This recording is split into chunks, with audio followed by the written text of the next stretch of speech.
تہجد، رب کے قریب ہونے کا لمحہ۔ رات کا وہ وقت جب ساری دنیا سو رہی ہوتی ہے، ہر طرف خاموشی چھا جاتی ہے، بس ایک بندہ جاگتا ہے اپنے رب کے لیے۔ وہ اٹھتا ہے، وضو کرتا ہے، ٹھنڈے پانی کے ہر قطرے سے گناہ دھلتے ہیں، پھر وہ جائے نماز بچھاتا ہے اور کہتا ہے، یا اللہ، سب نے تو مجھے چھوڑ دیا، اب تیرے سوا کوئی نہیں۔ اور رب جو اپنے بندے سے 70 ماؤں سے زیادہ محبت کرتا ہے، آسمان دنیا پر آ کر کہتا ہے، کون ہے جو مجھ سے مانگے تاکہ میں اسے عطا کروں؟ کون ہے جو مجھ سے مغفرت چاہے تاکہ میں اسے بخش دوں؟ اس لمحے اگر کسی کے آنسو بہہ جائیں تو سمجھ لو وہ آنسو تمہاری بخشش کا ذریعہ بن سکتے ہیں۔ تہجد کوئی عام نماز نہیں، یہ محبت کی وہ سرگوشی ہے جو بندے اور رب کے درمیان ہوتی ہے۔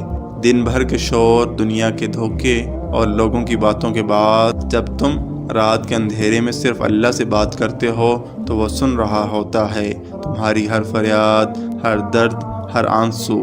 کبھی ایک بار تہجد میں رو کر دیکھو، تمہیں محسوس ہوگا جیسے رب خود تمہارے دل کو تھام رہا ہو، تمہاری ٹوٹی ہوئی امیدوں کو جوڑ رہا ہو اور کہہ رہا ہو، دیر تو کی تم نے، مگر آئے تو میرے پاس ہی ہو۔